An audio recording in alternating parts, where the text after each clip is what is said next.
Hi, everybody. It's Michelle Jackson. I'm here for another interview, and I am so excited to have with us Miss Tiffany Stewart, who's going to talk about her book of poetry, Jewels from a Diamond, a Black Diamond, as well as a new nonfiction book that she has that I'm so excited to learn more about. And that book is called No Saving Me for Later.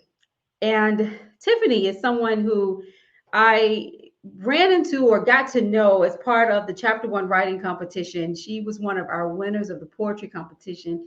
And that makes her one of my dear, dear friends because this was our first year doing the writing competition. I wasn't sure how it was going to turn out. I wasn't sure if we could get enough people in the poetry category. I wasn't sure if we could get the right judges, and everything came together. And we were able to identify three winners in our poetry category as well as our fiction nonfiction category. And Tiffany was one of our three winners in poetry. So I'm so excited to have her.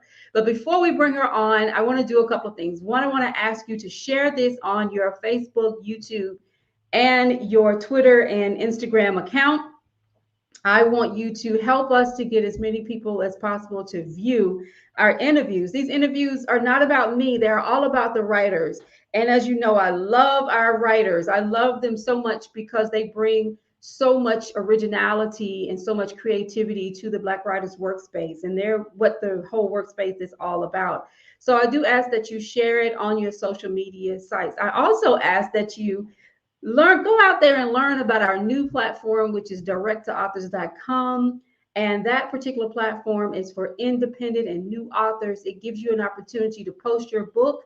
If you're tired of just being on Amazon and you're tired of all the traffic on Amazon that doesn't lead people directly to your page, we have something for that. It's called directtoauthor.com. You can post your book for free or you can buy a subscription. So please be sure to look into that. But for now, we're going to bring Miss Tiffany on the screen and get to know her. Hello. Hi, how are you? I'm good. I'm good. Thank you for being with us. We're so excited to have you. I was telling everyone how you were one of our three winners for the Chapter One writing competition, poetry category, and that's a big deal because it was our first year having this competition, and you actually blew away the judges. So thank you so much for being here with us. Yeah, well, I want to say it's a big deal for me too because it was literally my first book, my first written poetry that I shared with the world. So it was the first contest that I've ever won too, and it really came at the perfect time because what it did for me was solidify like who I am as a poet. So thank you for creating a competition. No, I love that you said that because that's exactly what we hope would happen. We do these things not because some people don't like the whole idea of competing, but in life we are constantly there's competition. Somebody's going to be the best and somebody's going to not be the best. Okay, that's the way it is. And so the competitions allow us to validate our work, and as self-published authors, validation is a big deal because there are still too many readers who don't want to read our work because they don't think it's any good. And Mm-hmm. so the whole point of starting the chapter one writing competition was to give our writers an opportunity to prove themselves, to say, look, I'm a dynamic writer and you should support my work. So thank you for being a part of that. So today we're going to talk about your book of poetry, and we're going to talk about your nonfiction book. And I'm so excited to hear about both because, like you said, you're a new poet. You wrote this book, but you're more than just that. You are the CEO of Birthright Consulting, a graduate of Howard University and Harvard University, which I love. I love that. You are you're out of the Connecticut area. You're an author. You're an entrepreneur, and you were once an administrator in the school system. And so you're doing a lot of fantastic things. Talk to us about you, which is sometimes the hardest question we have, but tell us about yourself and tell us about what has inspired you. Yeah, that literally answering about yourself can often be like the hardest thing. But one of the things when I think about when I'm asked this question, it always goes back to purpose for me. So I think about like what I believe my purpose is, and I believe that my purpose is to help other people see just how valuable they are. Mhm. And so how I do that can look different. So sometimes it looks like poetry. Sometimes it looks like helping someone else write a book. Sometimes it looks like even simply seeing someone on the street and saying like, you know what? Like you telling people that like you are really valuable. And where it comes from is that I spent a long time truly not understanding my own value, Mhm. um, even with degrees, even with businesses, even with money in my pocket, even with a social media feed that looked a certain way. Still, even during some of those times, I did not understand my own value. And as a result, I lived my life that way. So the decisions I made reflected that. Um, the relationships that I had reflected that. The people who I was allowing to have access to me reflected that. And when it was all said and done, poetry really was um, a way for me, just for me to express myself.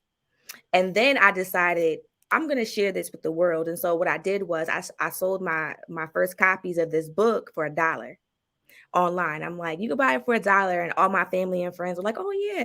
But what came out of that was people being like, wait a minute, you wrote this? Like, how are we friends? And I didn't know that you write poetry like this. And I'm like, wait, but you like that? Like, and it just built this confidence. And then it just, I'm like, wait. So I get it now. Like, there were certain things that I had to go through in order to understand that, like, here is where purpose is. Like, here is like what I'm supposed to do on this earth.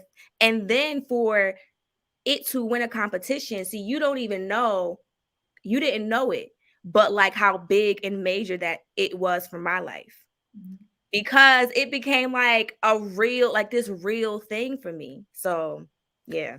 Well, your book, Jewels from a Black Diamond, beautiful title. You're talking about poetry, and I noticed there's a theme Mhm. for you in all of this, which is about self love. Tell us about one of the poems and how it really exemplifies your self love. What you learn about yourself in writing that particular poem. Yeah, I remember the very first poem that I wrote. It's called Black Woman, and it was it was really about a friend of mine that was going through a domestic violence situation. But what I didn't know was it was really about me too. And then it was really about Black women that I met throughout my life. And it was about my mother, and it was about my, friends and all types of people. But it talks about this woman, how she looks, her stature, just how beautiful she is. And it talks about there's this recognition that she isn't fully loved. So there's something that she has and she wants to give and share, but is not being reciprocated in her Mhm. life. And then it talks about her becoming pregnant. So in the real story, my friend became pregnant by a man that abused her. But figuratively in my poetic language, I'm saying also too that like there's a seed inside each and every one of us, and like the self-love, like the love that like she will now give birth to and be able to love, and this child that will love her is the same thing that we all carry as people, as women, as Black women who felt like we didn't get what we gave in return, and that um self-love needs to grow, and we need to give birth to it. And if we love ourselves enough and correctly and thoroughly, then it sets the tone for who is allowed to love us. I And think this whole conversation is going to be about self love because that's the theme that I mean, it's what's when I read your work, when I see your books and see you and hear you, what I'm hearing is someone who has had to go through the trenches to find the self-love that so many people think we automatically have. Hmm. Um, and what I'm seeing a theme of on the page, especially those that I interview, is that it's young women, young Black women like yourself, who are out there, boots on the ground, trying to help other young girls understand the importance of self-love. And what is so interesting to me about that is that we're in this age of social media where you turn on. I mean, I love social media. Okay, I'm gonna be honest with you. I'm on Twitter. You know, I'm on Instagram. I even started a TikTok account. It has just been, it's so interesting because you get to connect with all these people. But what I'm seeing is when I turn it on, I'm seeing too many young women, particularly, who are doing things and who are getting so many likes for these things that they're doing that don't build you up. These are not things that's showing some positivity. They're things that are degrading us and degrading yourself. And then we're leaving them to believe that they need to do this in order to be loved. So when you talk self love, talk to these young girls about some of the things that you wanted to express within your poetry book as well as your nonfiction book. Give us a few tips to what you wanted to leave them with that's going to be life changing for them. Yeah. One of the things that I would say, particularly, especially since you talked about social media, is that we have to be careful with validation. Um, Validation in and of itself is not a bad thing. But when you are online and you need it, you need the attention, you need the likes, you need the comments in order to validate who you are and your value, then your value, that means your value is placed in the wrong things. Because if I am waiting for an outside factor in order to validate who I am, then it could be lost or taken away at any given time. If my bank account validates me and my value, then that means that if I ever were bankrupt, I would no longer be valuable. But that's a Mhm. lie, right? Because my value is inherent. I was born valuable. Like, and I think about scripture, like God created me in my mother's womb, knit me together. I'm fearfully and wonderfully made. That means that before I was even born, you don't like he took his time. I'm valuable. So it Mhm. has nothing to do with how much money I make. It has nothing to do with who I know. It has nothing to do with what I wear. It has nothing to do with how many likes a photo gets. It is, you have to understand that you are valuable outside of any of those factors. And then when you understand your true value, you move in excellence. There's certain things that you will do, and there's certain things you won't do because you have a true understanding. Excellent. Well said. I hope everybody is listening to you. It's so well said, coming from someone who I can see in your eyes that you have learned a lot over the course of your life. When I was growing up, it was always you couldn't write a memoir unless you had lived 99 years, and you couldn't write a book unless you've had a million experiences and lived in a bunch of different countries and had all these big things. But now with self-publishing, so many wonderful people like yourself can put a book out there and teach and educate, and that's what needs to happen. We're going to write the story of this time. That's what I tell people. I'll think about that. I mean, all of us as writers, no matter how you get published, we're writing the story of this time. In 50 years, you're going to be reading works that we wrote about what happened during COVID, what happened during the social injustice, what happened during the Trump administration, what happened during the Obama administration. They're going to be reading our works. And so that's what makes it so important that we get it right and that we are caring about the reader, that we care about what we put into them. So that's good to hear that you're so insightful and that you're pulling from a place of understanding and learning and acceptability, because that's what it takes to put out a good piece of work. Now, writing poetry though is complicated. I know for myself, writing poetry, when I do it, I have to really dig deep in order to get the right words and the best rhythm to express myself. Talk to us a little bit about your writing process when you're writing poetry. Yeah. Um, for sure, it's definitely like a mood, to write poetry. I I feel most inspired to write either near water or like on a plane. Mhm. Like places where there's it's just very symbolic of freedom. Um Places where there like the rules are just different than like Mhm. everyday life. It's weird because in my life I write like all day, and so like when you're writing a grant, which I write grants for different companies, there's rules. You have to follow this. They want to see this. You have to do this. When you write curriculum, there's objectives and goals. We want a curriculum that focuses on this part of learning and these goals and objectives. But with poetry, there it's so free that sometimes I feel like it can be hard to write because instinctually you may be looking for a direction, like okay, and so what is the outcome supposed to be, what is the result? And so when I feel myself get stuck like that, I tend to, like, even if it's like taking a shower, because like I live in Connecticut, so like now like I can't go to a beach, right, to be near water, or I could, but it's gonna be a little cold. um but like even if it's like, all right, I'm gonna take a shower and just like relax and just see what comes out. And the beautiful part about that keeps me going is sometimes I will go back and read it and be like, oh, like I didn't realize that that's what I was connecting these two things. Or I Mhm. didn't realize this is really the lens from which I was seeing this thing. And I think that is so beautiful. It's like the Black woman poem. It's like in my mind, I was talking about my friend, but in my heart, I was talking about me. I was talking about other women. I was talking about different scenarios, but with the same theme of like loving yourself and the importance of that.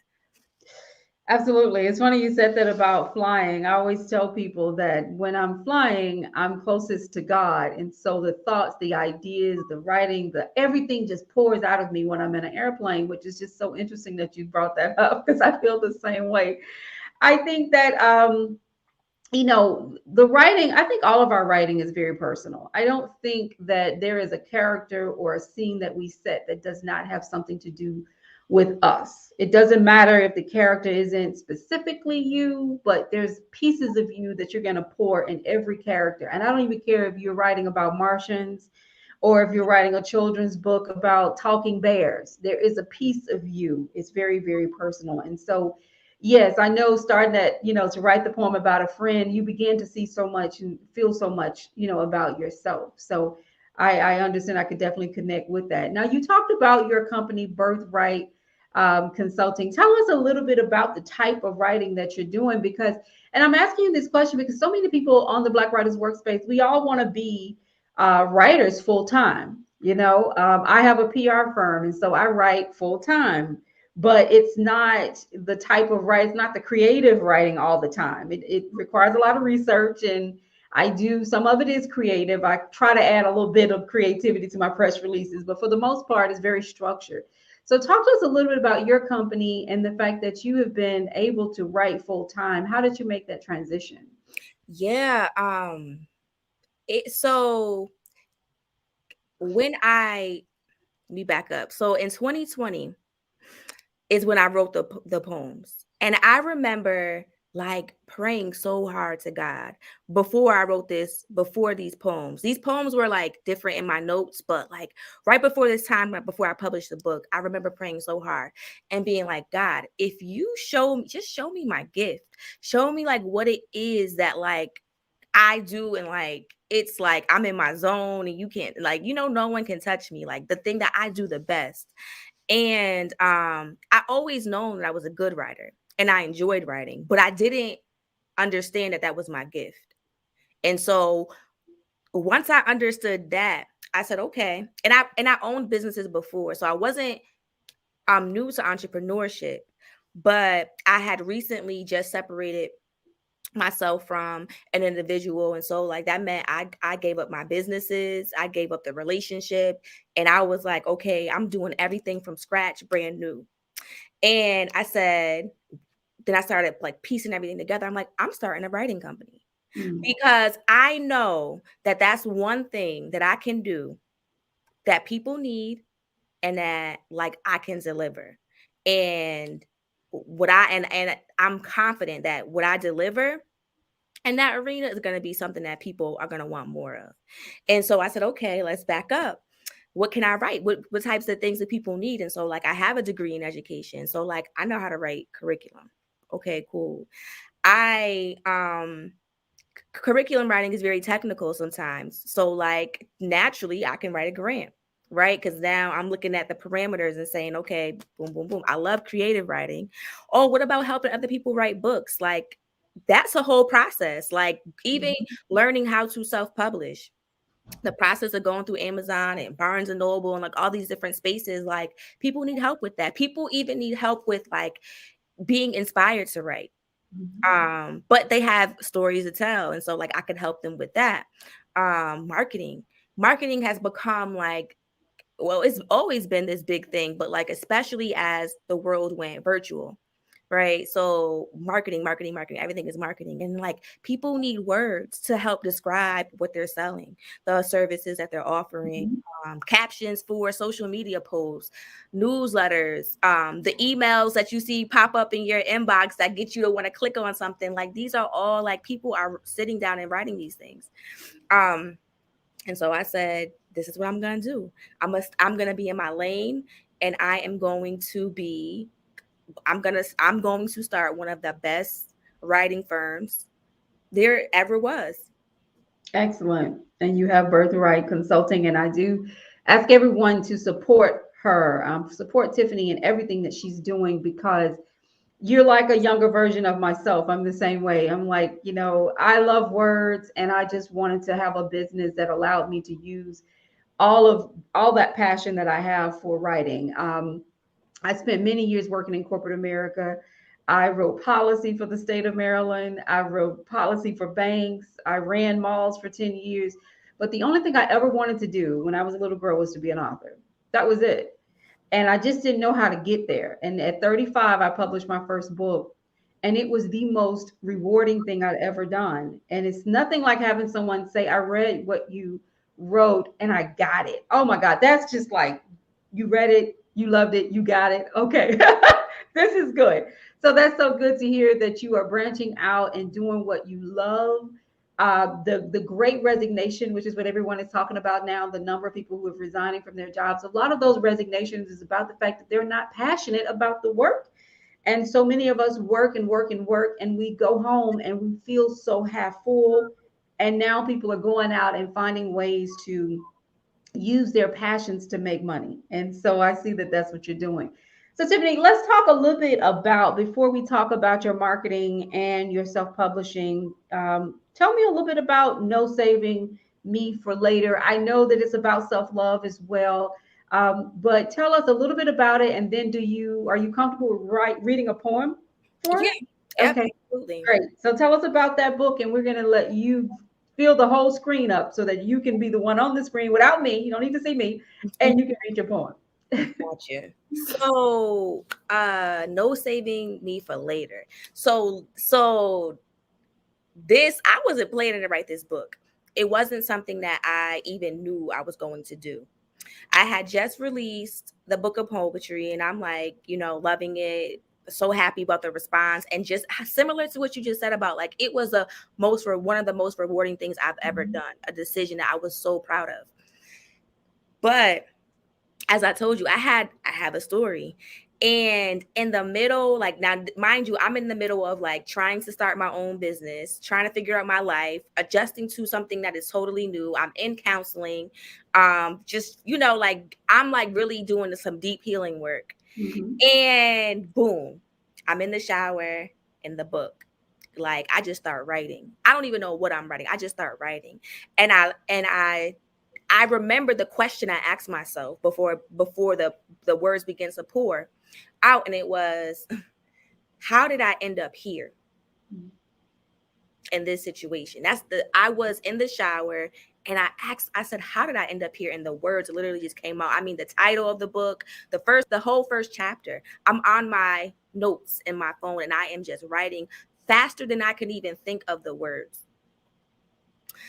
And I read it back and I'm like, what am I going to do with this? And then, like, literally, it was just like, you're going to tell people, show people examples, real life examples, things that you actually went through that reflect how you did not truly love yourself, and you Mhm. did not truly understand your identity, and you did not truly understand your valuable, and when you didn't know purpose.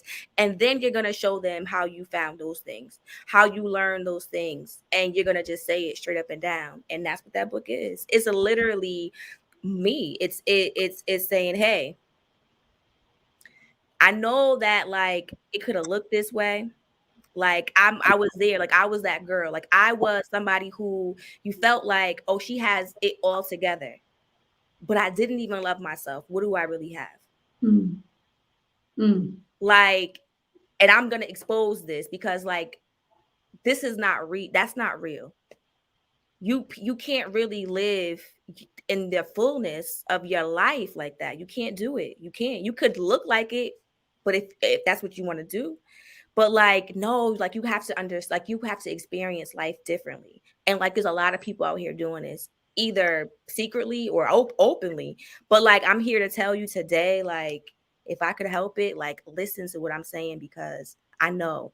And, like, I really, and all of that passion about, like, what I told you about, like, I just want you to understand that, like, you are valuable. And if you could just get that for real, like, in the true sense, then, like, that's like the highest honor if I could help people do that. So that's what the Well, book I is. think you are definitely going to help people do that. And what's so interesting about what you're saying is that so many of us are living a very phony, fake, artificial life, and trying to do that is exhausting. All right. It is nothing more freeing, more wonderful, more glorious than waking up, going in that mirror, and knowing who you are. And no matter what, the flaws and all, the issues, we're imperfect people. And so when you can get to the root of who you are, when you can look in that mirror and say, I know who this person is and I like her just the way she is, you begin to live. That's Mm, when it starts. But because, and I was just having this talk with myself just the other day, just the idea of getting to that authentic self mm, and staying there. I'm 47. I've gone through those years. I always say those 20s were I'm the B girl. I'm at the club with the shortest skirt on. I'm doing it. I'm me, I'm thinking that's what this is supposed to be about. And then my 20s went, and honestly, those were hard years when I look back on them. mm, Because those were years where I didn't know myself. I was so busy trying to be in the mix of things. And then my 30s, it was all career, career, career, career. And something happened in my 40s. It's like something tapped me on my shoulder and said, okay, girl, who are you?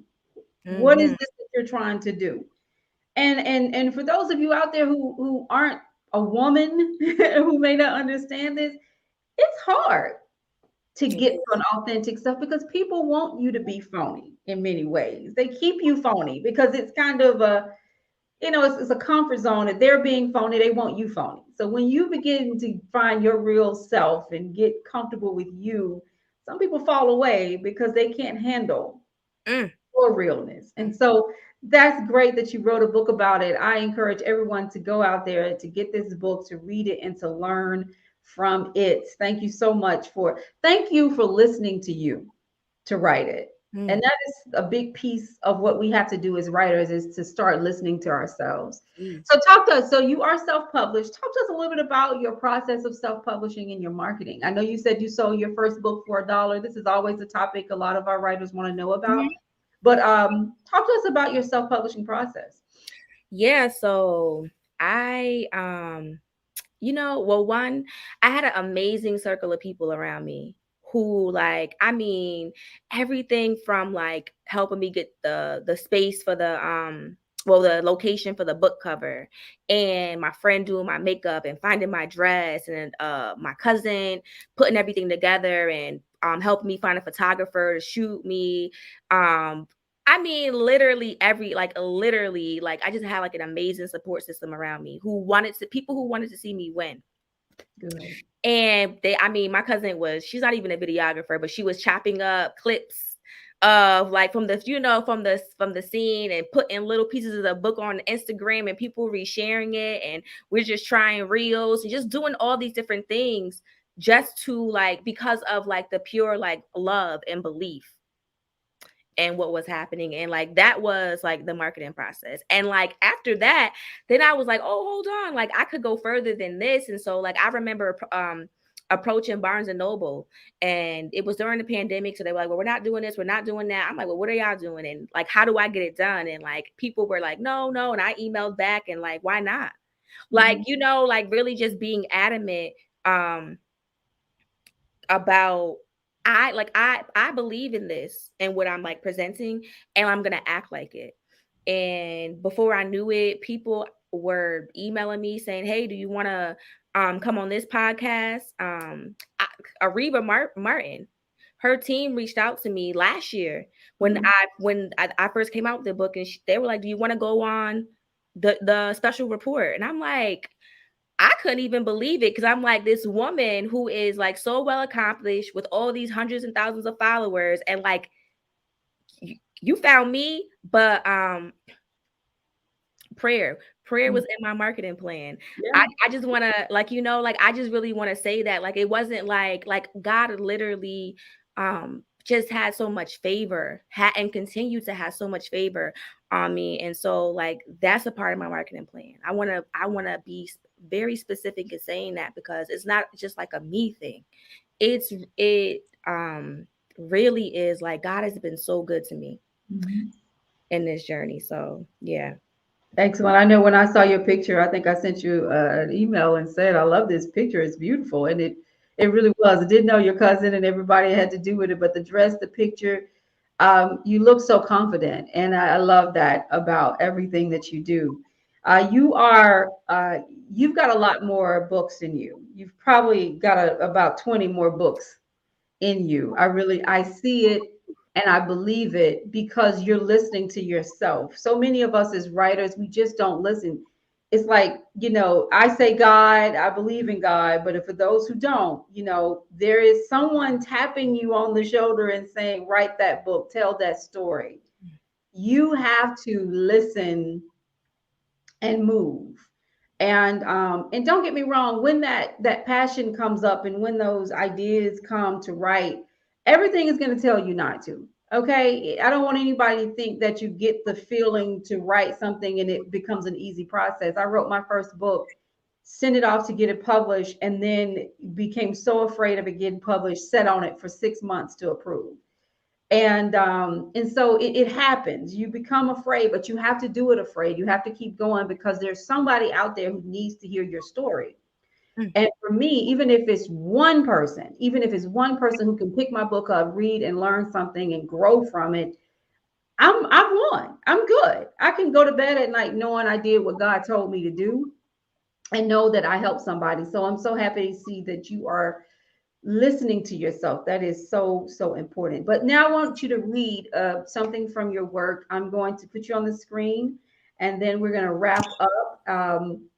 Thank you so much, Tiffany, for everything that you're doing, for being a part of the Chapter 1 writing competition, for being a part of Black Writers Workspace, and for continuing to write. I'm just so happy to know you. So we're going to let you introduce your work and go for it. All right. Okay, so I actually wrote this poem more recently. It's not published, and it doesn't have a title, but I think it really just embodies like how I feel about my craft, and just the beauty of walking in purpose. So here it goes. What equates to the water meeting the sky? Where artists' lines are blurred, scenery appears disguised. Colors blot outside of boxes, not confined or defined, yet purpose is never compromised, and faith is ever blind. Here, circumference doesn't matter, nor do shapes with lines. To know what you're seeing is more than meets the eye. These deep questions always lead me to answer similar to pie, sweet with few ingredients, or never endingly supplied. Perhaps it's both. I can only hope to be sagacious in my reply. To actually be alive when it's my time to die. That means to be completing my mission, the one I've been assigned. To every occasion aligned with my design, arise, arise, arise. It's legacy and foundation left behind for my bloodline. To keep in mind my answer to the question of my why, to actually feel the sun when I'm in the presence of the shine. To that means to truly know my value, establish bona fide, to accomplish every goal I have and still desires to climb, to never forget it's still the right time to do what I know is right, to remember that a gentle breeze is is also a lullaby, and confidently smile whenever I'm asked to write.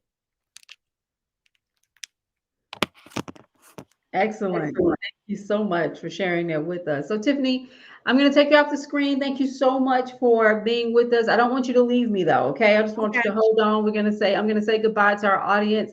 But first, I want you to tell us how can we get your books and anything else that you want to leave as just some tips, some words of wisdom to our young writers. Yeah, I would. So, well, one, you can find me. I'm on Instagram at TM Stewart, T.M.Stewart. You can buy my books off of Amazon or at TiffanyMStewart.com. The books are called No Saving Me for Later and Jewels from a Black Diamond. And I just want to say to all of the writers out there, no matter how old you are, young or old, don't stop writing. And I want to emphasize something that Michelle said. Michelle, you said, listen to yourself.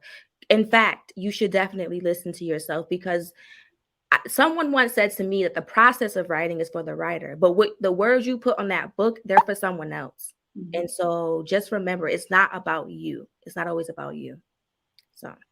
Thank you so much. That is excellent. Great advice. Thank you for sharing your work with us, for once again being a part of the page. You're just someone who I hope will continue to write, but also continue to be a part of the Black Writers Workspace because we can learn so much from you. So many of our writers are just looking for advice. They're looking for mentors. They're looking for someone to just say which direction to go in. Because as you know, as a self-published author, you're doing it all yourself. You don't always know which direction to go. There's no one saying this is the right one, and it's scams out there. It's so much happening out in this world of of independent publishing that you have to learn. So thank you for being an inspiration to all of us, and please continue to be great. Okay, Thank you for having me. take care. Hold on one second. So, everyone, thank you for being a part of the Black Writers Workspace, our online series. You can find this on Facebook Live, on YouTube, on Twitter, on Instagram, and on Spotify. What we do with these events is just give our writers an opportunity to talk about themselves and to talk about their work. And so I'm just so happy. I think I've probably done over 100 interviews now. I'm just like amazed that this is still happening. And it so fills my heart to do it. So continue to be a part of the Black Writers Workspace. Also, be sure to look at our new platform, directtoauthor.com, and add your book so that we can rival every bookstore, online bookstore out there to make sure that you are getting the exposure that you deserve to get. That's our goal, to give you the exposure that you need so that you can increase your sales. So please join directtoauthor.com. Thank you.